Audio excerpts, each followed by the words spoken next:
किसान परिवार में पैदा होकर किसानों के खिलाफ बोल रहा है, कौम का गद्दार है ये आदमी। यूँ कहना है कि उनके लुगाई छोरी भाजगी, ये आदमी जेई होता था और भ्रष्टाचार के केस में निलंबित हुआ था। ये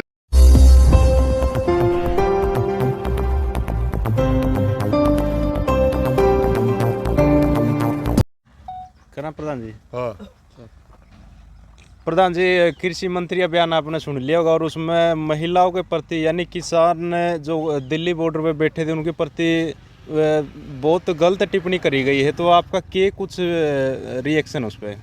देखिए, सबसे पहले तो ये बहुत ही निंदनीय बयान है। किसी भी घर की बहू छोरी के बारे में ऐसी टिप्पणी नहीं करनी चाहिए।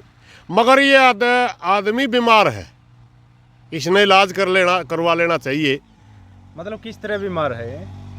एक बीमारी हो है, कई बार आदमी का घमंड सा नहीं हो जाए, तेरे तो शाना कोई नहीं, तेरे तो ताकतवर भी कोई नहीं, ये इस किस्म का बीमार है।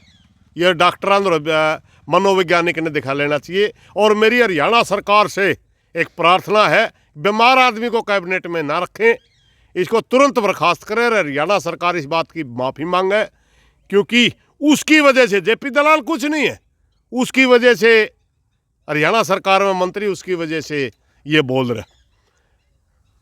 इसने दो बातों में टिप्पणी करी। सबसे पहले तो किसान नेताओं के लुगाई छोरियां पे मैं एक बात पूछना चाहूँगा जेपी दलाल से। 13 महीने तक हमारा बॉर्डरों पर आंदोलन रहा, 13 महीने तक लगातार दलाल खाप की झोपड़ी रही है उधर, दलाल खाप के मुख्य आदमी बैठे थे उधर। क्या आप उनके बारे में भी इसी तरह का विचार रखते हो?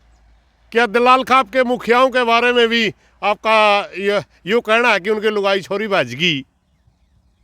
और मेरी दलाल खाप से भी प्रार्थना है, उन्होंने एक फैसला लिया था जब इसने किसान आंदोलनों को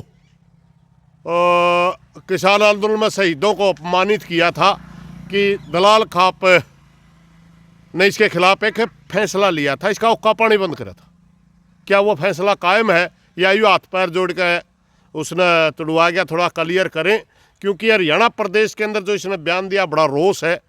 हरियाणा में फैसला लेने में आपकी बड़ी भूमिका रहेगी। अगर वो माफ़ी मांगे आप तय या वो खोल दिया था तो दोबारा पुनर्विचार करें कि ऐसा आदमी समाज के लिए घातक होता है, आप इसके ऊपर विचार करें।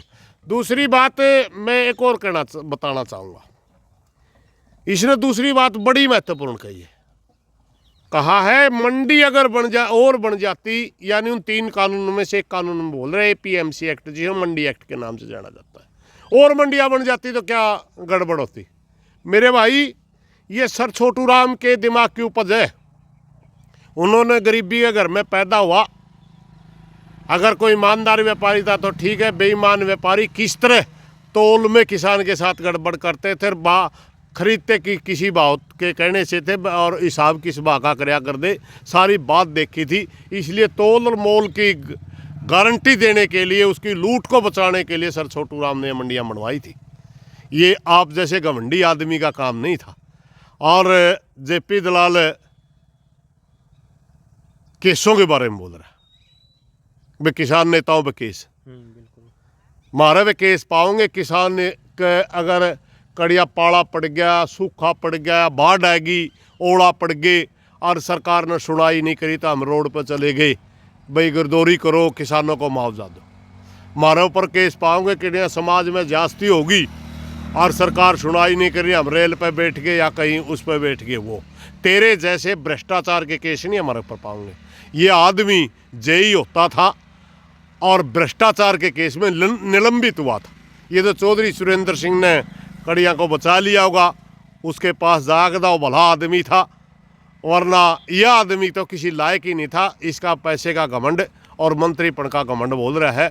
और उन खुद के केसा पर भी थोड़ा बता दे जेपी दलाल, तेरे भी के केस थे? एक जिम्मेवार नागरिक होने के नाते इस तरह बोलना है क्या सही है प्रधान जी? क्योंकि कृषि मंत्री हो गया, एक जिम्मेवार पद। हाँ, जिम्मेवार पद पे, वही तो मैं कह रहा हूँ कि हरियाणा सरकार को तुरंत बर्खास्त कर देना चाहिए। जिस किस्म की भाषा का ये इस्तेमाल कर रहा है, ये किसी भी तरह सराहनीय नहीं है। और दूसरी बात ये भी है, किसान परिवार में पैदा होकर किसानों के खिलाफ बोल रहा है, कौम का गद्दार है ये आदमी। और पीसा तो किसी पे भी हो जाए, अगर पीसा एक बार एक आध बार MLA तो बन जाए, मंत्री ही बन जाए, मगर उनमें यूँ को मंडा आया नरंदा नहीं।